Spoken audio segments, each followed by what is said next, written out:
There is a moment coming for you, and it will not announce itself with noise. It will not arrive with trumpets or thunder. It will arrive quietly, the way morning light finds a room even when no one turns on a lamp. And when it comes, I want you to recognize it. I want you to know that what you are seeing is not an accident, and it is not a coincidence, and it is not luck. It is something that has been in motion for far longer than you realized. You have been carrying something heavy. Maybe you haven't said it out loud, not even to yourself, but there has been a weight sitting on your chest for longer than you'd like to admit. A quiet fear that things would not change. A tired kind of hope, the kind that keeps showing up even when you've stopped expecting it to be answered. You have prayed for things you were almost embarrassed to ask for. You have wondered, in your most honest moments, whether anyone was listening. Someone was. I want to tell you about a woman, we'll call her Mara, who spent years working 2 jobs just to stay even, not ahead, even. She would lie awake some nights running numbers in her head, the way people count sheep, except the numbers never let her sleep. She started to believe that this was simply her life, that certain people got to relax and other people got to survive, and she had been sorted into the second group a long time ago. But there was a night, nothing special about it, nothing marked on any calendar, when Mara sat on the edge of her bed and said something she hadn't said in years. She didn't ask for anything specific. She just said quietly into the dark, "I don't know how this changes, but I'm still here. I'm still trying." She didn't hear a voice answer her. Nothing shifted in the room, and yet something in her did shift, a small, stubborn ember of belief that refused to go completely out, even after everything. I tell you her story because I think part of you is Mara right now. Maybe not in the specific details, but in the shape of it, the exhaustion, the quiet holding on, the wondering if any of it matters. And I want you to understand something before we go any further. The holding on has mattered. Every night you didn't give up, even when giving up would have been easier, was noticed. Every prayer you weren't sure was even landing anywhere. It landed. There's an old idea, older than any single tradition, that speaks of seeds planted in darkness. A seed does not know, while it sits underground, that anything is happening to it. From where the seed is, everything looks the same, dark, still, unmoving. But underneath, in a place no one can see, something is already breaking open. Something is already reaching toward light it hasn't seen yet. That is where you are, not stuck, not forgotten, underground and reaching. I want you to think for a moment about the things in your life that felt, at the time, like closed doors. A door that didn't open when you knocked, a chance that didn't come through, a person who wasn't who you thought they were. It's easy to look at those moments as simple loss. But there's another way to see them, not as punishment and not as bad luck, but as redirection. Something in you was being protected from a path that wasn't actually yours to walk. This is hard to believe in the moment. It is much easier to believe it looking backward, once you can see how one door closing quietly made room for another one you couldn't have imagined yet. I am asking you to trust that same pattern is happening right now, even in the parts of your life that feel stuck or unclear. There is a kind of change that comes loudly, sudden, dramatic, impossible to miss. And there is a kind of change that comes so quietly, you almost don't notice it happening until you look back and realize you are simply not the same person you were a year ago, or a month ago, or even a week ago. Something in the way you carry yourself is different. Something in the way you respond to hard days is different. You are not who you were. That kind of change, the quiet kind, is usually the one that lasts. I don't want to promise you something dramatic is about to happen because I don't know your circumstances, and I won't pretend otherwise. What I want to tell you is something steadier than a promise of instant transformation. The small, faithful things you've been doing, showing up, trying again, refusing to let the hard days turn you bitter, those things are not wasted. They are building something, slowly, underneath. Mara didn't get her breakthrough that night on the edge of her bed. It took months. It came in a way she didn't expect. Not a windfall, but an opportunity she almost didn't take because it looked too small to matter. She took it anyway, because by then she had learned something important. You don't always get to see where a small step leads. You only get to decide whether you'll take it. She took it. and it led somewhere she couldn't have mapped out in advance. I think there's a step in front of you right now, maybe one you've been putting off, maybe one that looks too small to matter. I think it matters more than you know. But there's something else I need to tell you about Mara, something that happened almost a year later, something that changed the way she understood everything that came before it. And I think you need to hear it too. A year after that quiet night, Mara got a phone call she wasn't expecting, from someone she'd nearly forgotten, a former co-worker who'd left the company years earlier. The co-worker had started something small on her own and needed help, not glamorous help, not the kind of thing you'd put in a highlight reel, just steady, reliable work with someone who trusted her. Mara almost said no. It felt too ordinary, too small, compared to what she'd imagined breakthrough might look like.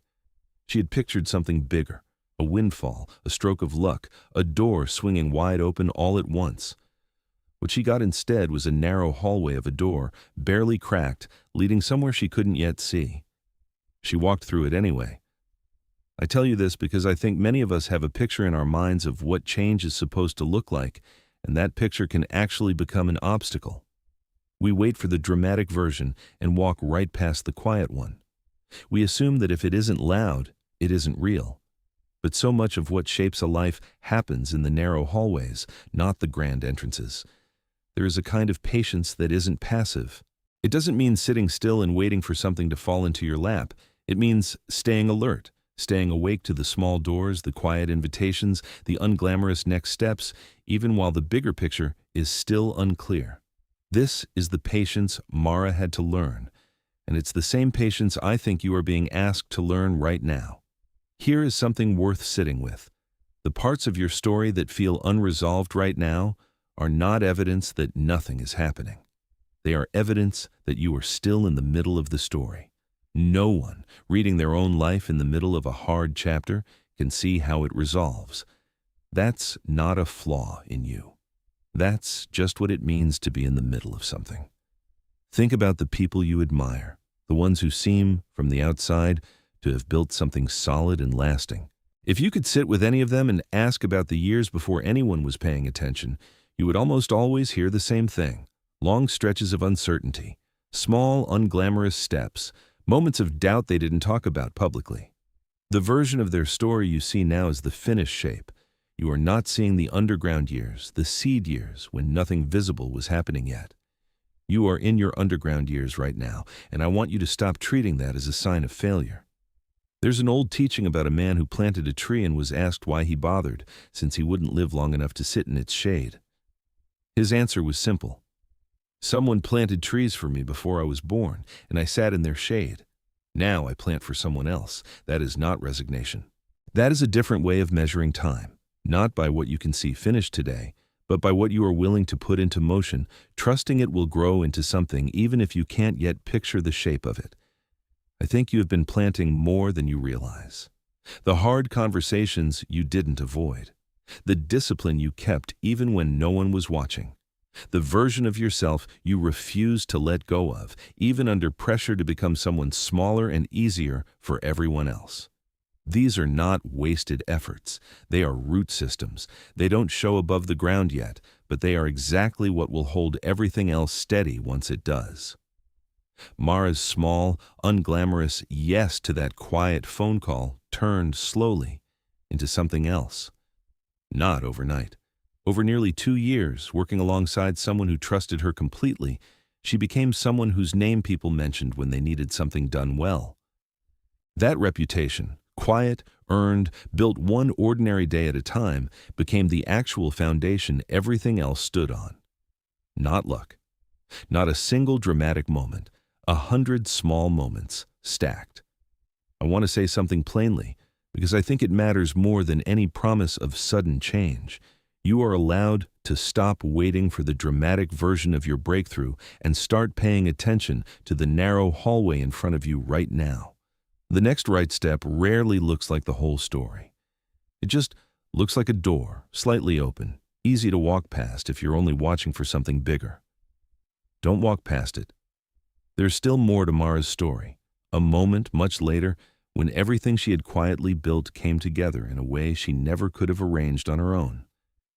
And there's something in that moment I think is meant specifically for you. 3 years after that quiet night on the edge of her bed, Mara stood in a room she never could have imagined standing in. Not because the room itself was extraordinary. It was an ordinary office, ordinary chairs, ordinary light coming through an ordinary window, but because of who was in it. The small, steady work she'd been doing for 2 years had built something no one, including her, had planned for. A reputation solid enough that when a much larger opportunity came looking for someone reliable, her name was the one people suggested. Not because she'd chased it, because she'd been faithful to something smaller, for longer than most people are willing to be. She didn't get there by force. She got there by consistency, showing up on the ordinary days, doing careful work when no one was checking, choosing patience over the panic that used to keep her awake at night. And somewhere in that slow accumulation of ordinary choices, something extraordinary had quietly assembled itself. I want you to notice something about this kind of change. It doesn't feel like a lightning strike from the inside. From the inside, it feels like one more Tuesday. One more decision to keep going instead of giving up. It's only from a distance, looking back, that you can see how those Tuesdays added up to something you couldn't have built any other way. There is a teaching, old and simple, that says the one who is faithful in small things will be trusted with much. This isn't a reward system where you perform well enough to earn a prize. It's closer to how a muscle works. You don't get strong by lifting the heaviest weight on day one. You get strong by lifting what's in front of you, consistently, until you're capable of more than you were before. The capacity comes first. Then, the larger thing arrives to meet it. I think you have been building capacity you can't fully see yet. Every hard season you didn't run from. Every disappointment you let shape you instead of harden you. Every time you chose to keep your integrity even when cutting corners would have been easier and faster. None of that was wasted. It was strength training for a version of your life you haven't stepped into yet. Here is something important, though, and I don't want to skip past it. Mara still had hard days after that. The larger opportunity didn't erase every difficulty in her life. It didn't fix everything at once.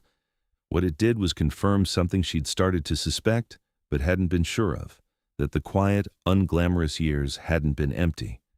They had been the exact preparation she needed, even though she couldn't see it while she was living through them.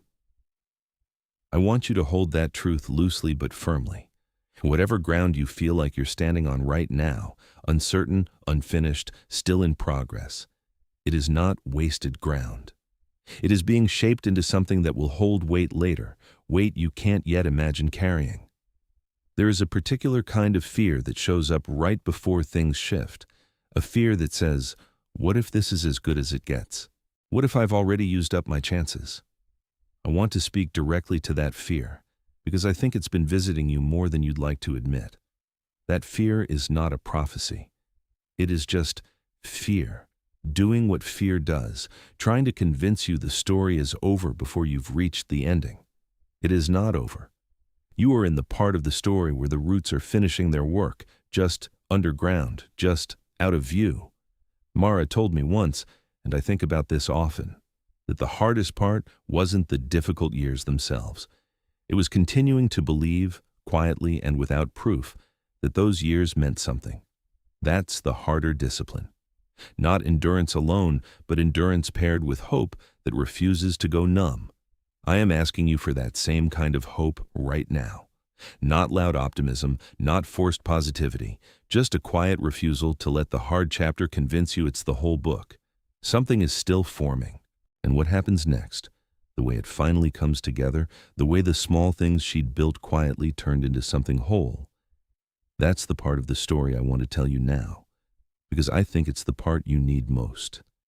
5 years after that night on the edge of her bed, Mara sat in her own small office, one she'd built slowly, on the back of everything that came before it. It wasn't the office of someone who'd been struck by sudden luck. It was the office of someone who had planted quietly for years, and finally stood in the shade of what she'd grown.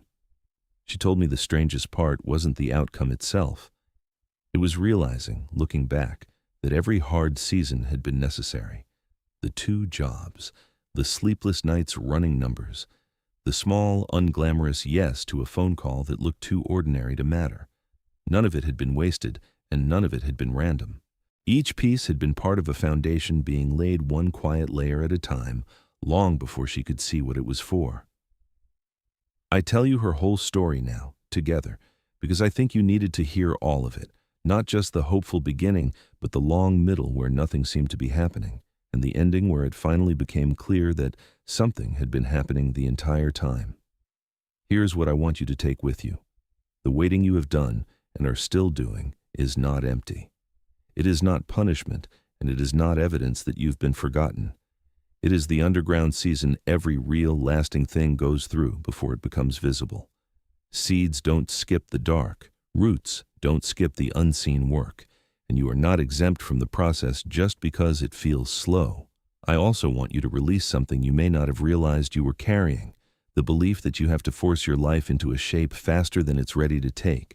Force doesn't build lasting things. Patience does. Consistency does. Small, faithful choices, repeated long enough to become a foundation, do. You are allowed to stop measuring your life against the loud, dramatic version of change you see in other people's highlight reels. Their story looked different underground too. You just weren't there to see it. What I want for you now is not a single moment of excitement that fades by tomorrow. I want something steadier than that, a settled trust that whatever season you are in right now, however unfinished it feels, is doing exactly what it needs to do. It is shaping you. It is quietly assembling things you cannot yet see the shape of. And it will not stay hidden forever. Mara's ending wasn't really an ending at all. It was simply the moment the underground work became visible.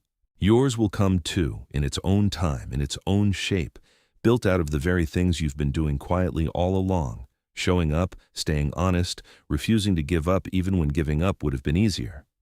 Keep going. Not frantically, not out of fear. Just steadily, the way roots grow, patient, unseen, and certain of where they're headed even in the dark. This is where the story ends, but your own is still being written, quietly, underneath everything you can currently see.